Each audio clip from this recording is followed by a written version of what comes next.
Hi everyone, welcome back to our channel.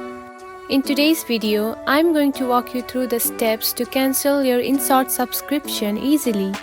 If you have found yourself here, you have probably wondering how to cancel your InShot subscription.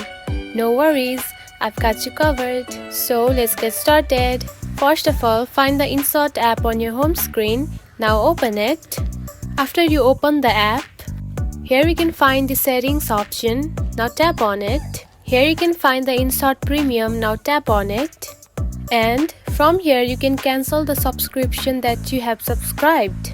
One thing to remember, it will only show if you have subscribed to the InShot Premium app, and if you haven't, it will show like this. And only from here you can cancel the subscription of the InShot Premium app. And that's it. You have successfully cancelled your InShot subscription. It's that simple. If you found this video helpful, don't forget to like and subscribe for more tips. Thanks for watching.